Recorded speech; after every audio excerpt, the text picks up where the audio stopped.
Do you think, looking back, did I make a mistake letting you be on social media? No, I don't think you made a mistake. I think it's really important that parents allow their children the opportunity to express themselves online and to see what role they want to play. And for me, the role that I wanted to play was to be a positive role model for girls my age. The hate that I got was a sacrifice that I think I was strong enough to take and knew was worth it. It doesn't get to my head because I had to decide to treat every comment and let it affect me the equal amount, which is none. Welcome to the Future of Education podcast, hosted by Mackenzie Price. Mackenzie is the founder of a revolutionary new school model that's disrupting education through AI. Join us as we discuss the latest in education innovation. I think that there are good sides and bad sides of everything, and I think that being a social media star is very clearly a super fun thing. Why? And I think that, I just feel like so many people would want to be. I wanted to be my whole life. I love watching YouTubers and Instagram people and TikTokers, and I always dreamed of it. And I think that, like, some people, they just want that. Like, There were some material benefits. Let's talk about those. yes, I was able to start making some money. Mm-hmm. I was able to get sent free products, and that was so exciting to me. I remember the first time I got sent, like, some sweatshirts for free, and, that was just crazy to me. The idea that like my voice or my platform was worth anything at all, crazy. I did my first like brand deal at one point, and whenever I got a few $1,000s just to post one video, and I only had around 50,000 followers, I realized, how big of a deal this could be for me. Yeah. Realized that I would never have to do, a high school job because I could provide for myself based on the social media thing. And that was so exciting to me, very, very motivating for me. And honestly, not just like the material success I got from there, but the community and support that I gained from social media, even though obviously there are always going to be people that are mean about it, it was such a great space for me. Well, and as your mom, I'll kind of weigh in on my side, because I think so many people listening always think, okay, social media is bad for people. It's certainly bad for young girls, all of that. And I remember we had conversations when you were debating, or asking if you could get on TikTok. And I remember telling you two things. One is be really thoughtful about the content you're putting into your brain, Mm-hmm. garbage in, garbage out. So be thoughtful about that. And two, make sure that you're not just a consumer, but you're also a creator and a contributor. And being a creator and a contributor, as opposed to just scrolling TikTok all day, is important. And also make sure you're doing a good message. So one of the things you didn't mention, you talked about relatable content and things like that, but I feel like you have been doing a really good job of creating content that helps young women kind of feel a little bit more empowered and less insecure. Do you mind talking about some of those subjects that were, that you've hit, which are part of the things that I look back and I'm like, I'm very proud of what you've done on TikTok. Yeah, I'm proud of it too. I think that that's something that's been very important to me, because if I'm going to look at myself and be like 800,000 people are choosing to follow me, why? And if my answer isn't something positive, or it isn't something that is going to make those 800,000 people feel better about themselves, then what am I even doing? Yeah. I feel like with social media, because it can and is such like a toxic space in so many ways, and there's so much negative stuff going out there. If you have the opportunity to create a video that's going to be consumed by anyone, I feel like we have a responsibility to make sure that it's nice and to make sure that it's empowering. And I think that because of the experience I had early on in my social media career, whenever I was just posting relatable and funny content, and got completely torn apart for things like my appearance, the hair disorder that I had at the time, and that's been an ongoing thing. So much hate for it, and a 14-year-old girl seeing all of that about herself, seeing people call her ugly, it was so hard for me. And luckily I loved it enough to keep going anyways, because I knew that it was worth it. I knew that, yes, people were going to make fun of me for the things that I couldn't control, but there were always going to be some people that could say that they related to me or that I helped them feel more confident. And so I decided that I would kind of take one for the team and use what I had, the good and the bad, to try my best to make sure that other girls don't have to go through what I did. And so I post about my hair disorder. I post about being nice to people online. I post even about the little things I do, like speech and debate or reading a lot, things that might be viewed as a little bit cringy or a little bit nerdy, or working really hard at school and trying to make that cool and to make that seem like a good thing for girls to do. And so I really take that seriously because my audience is very young and predominantly female, and that's a very vulnerable group going through a stage of development. And whenever I was in that age group, I was being slammed with hate comments online. And so I feel like I know better than anyone how much of an impact the things that you consume can have at that age. And so if I could just make one girl feel more confident in herself or feel happy or feel beautiful, then that's such a win for me. As a mom, it makes me feel very happy that you had that desire to provide positive content for other people. It makes me very sad to hear how much it affected you when you were getting the hate online. And I remember we would talk about that, and I think, I see the same thing now with what happens on my social media. You would actually get thousands of positive comments compared to the couple of negative comments. And those negative comments would be extra, hurtful, right? They're hard. And I will say the haters, their voices, for whatever reason, come out louder, right, than all the positive. So do you think, looking back, did I make a mistake letting you be on social media? No, I don't think you made a mistake.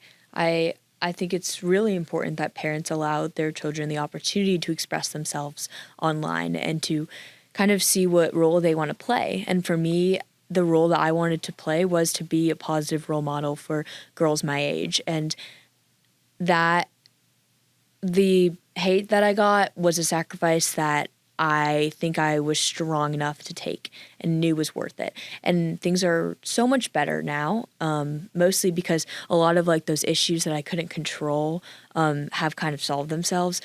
And people are very, very, very nice to me now. And a lot of people ask, how does it not get to your head whenever you're scrolling on your For You page and you see a fan edit of yourself, or whenever I get approached in public and take pictures with girls, which is the sweetest, most amazing thing ever. I love it. Yeah, your fans are really, really sweet. They're the best. It's insane how nice they are. But it doesn't get to my head because I kind of had to decide to treat every comment and let it affect me the equal amount, which is none. That's the only amount that you can choose, or it's not going to work. Because I remember one day I was really happy, and this was in a stage where I would get a lot of hate on my appearance, but I was so excited because there was a comment that was telling me I looked like one of my favorite models. And I was so flattered, and I told my sister, I was like, someone said I looked like her, and the comment got 200 likes, and she was like, Sloan, you need to view that comment the same way that you view the comment that says, what is wrong with your face? And you need to let them affect you just the same. Because if you're letting the positive comments affect how you view yourself, then you're letting the negative comments affect how you view yourself too. And the only way that you can keep your confidence and your peace really is to just not take any of it to heart, because it's just social media, it's just a screen. And so, no, I do not have to worry about, taking the compliments to my head and getting some inflated ego, because I've heard so much worse about myself too than I think a lot of teens have had to hear. But I don't think it's a mistake. I think that it made me a lot stronger, and I think that it made me more confident because I was able to find my confidence not in external validation or external hate or bullying, but in who I actually am. So you made the decision after your sophomore year that you wanted to come back to Alpha. What were the goals you had for coming back? Well, I think that I realized that I wasn't using the skills that I had and the resources that I had to really grow myself. I'd built this huge social media platform and I wasn't doing anything with it.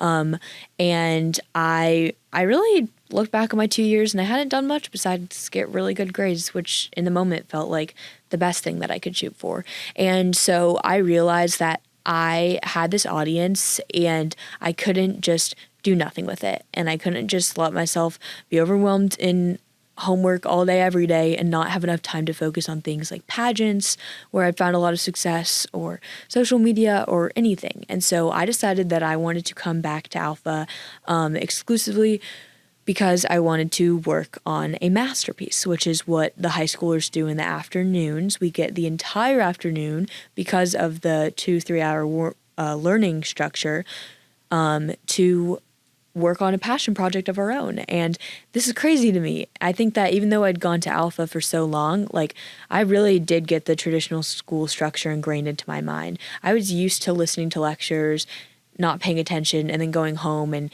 teaching everything to myself through YouTube videos. And then suddenly now my learning was condensed into like 1/4 of how much time it took at traditional school every day. And then this left me with so much time to work on what I really want.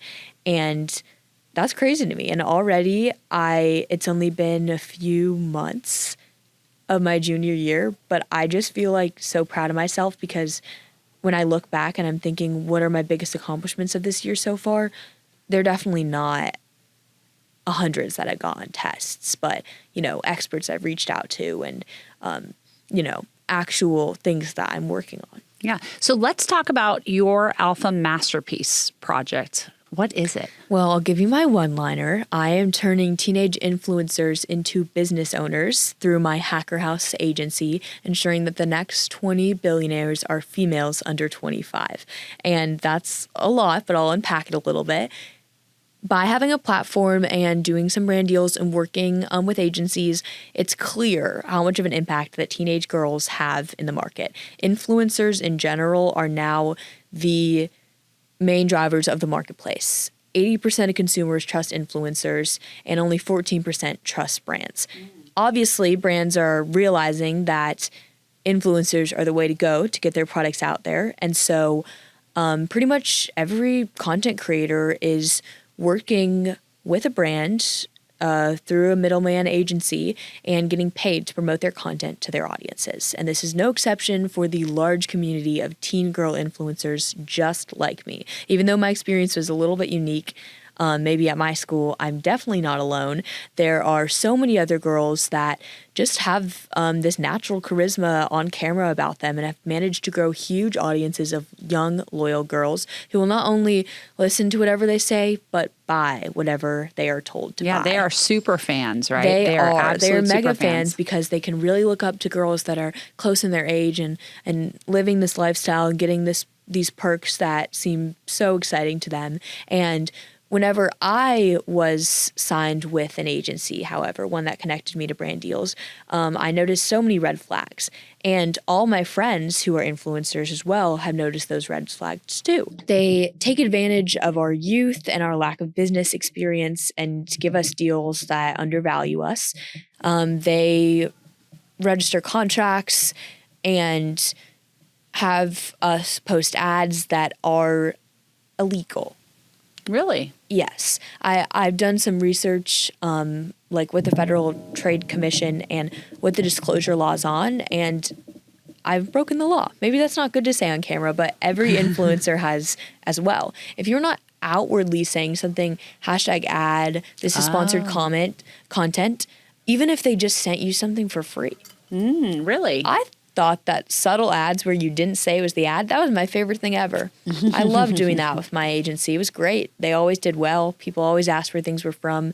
And so many people do this, and teen girls just see this opportunity to make a little bit of money, which is a lot of money, let's be real, for just posting a video, and they jump. And I think that I jumped and all my friends jumped whenever in reality we have so much more potential. So what are you going to do for these creators? Right. So as I said, I'm creating a sort of agency, but not in an management agency where I'm connecting them with brands and having them promote other messages until eventually their voice gets diluted and loses its impact and influence, but instead helping them find out what their message is, turning influencers into owners, helping them create a business. Because if our marketing is really worth so much, then what are we doing marketing, the latest weekly new lipstick whenever we should be marketing something of our own? And so I'm going in with each of these girls that already have huge audiences and helping them develop what their product is, what their message is, and so that they can actually have a permanent career,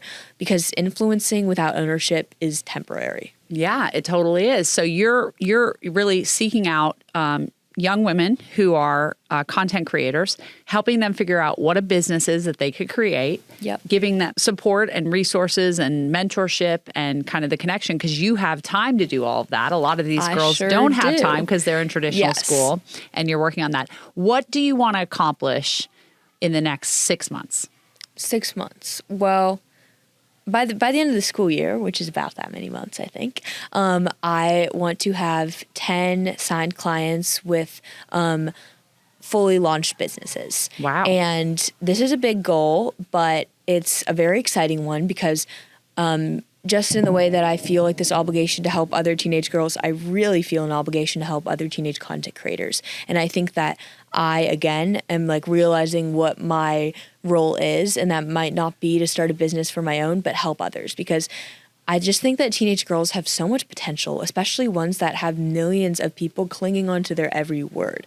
Like, what are you doing with that if not finding out what your message is and finding out what your goal and purpose is? Because we've seen it happen. Influencers blow up and they fall down in 3-4 years because it's impossible. There's always going to be someone younger, someone fresher. But I think that especially thanks to the resources we have today, like AI, that make it possible for teenage girls with no coding experience to create full-fledged apps, we don't need the tech bros anymore. We don't need the old guard businessmen who are, ruling this industry. Whenever, thanks to the way social media works and the way product development now is, teenage girls can take over tech bros. Teenage girls are market first. They know their audiences. They can connect with them better than any businessman in a suit can. Let's face it. And so these girls, I just want them all to be up there at the top because that's where we belong. Teenage girls greater than tech bros every day of the week, right?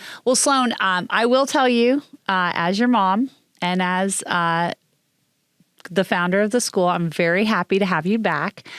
It's been so fun to see all of the cool things you've already done in just a few short months, and the things that you're going to do in the next, year and a half. So it's super exciting to kind of get to have you back there, and I think it was a great adventure that you had going back into the traditional school for a couple years, getting that insight and kind of making that choice of how you want.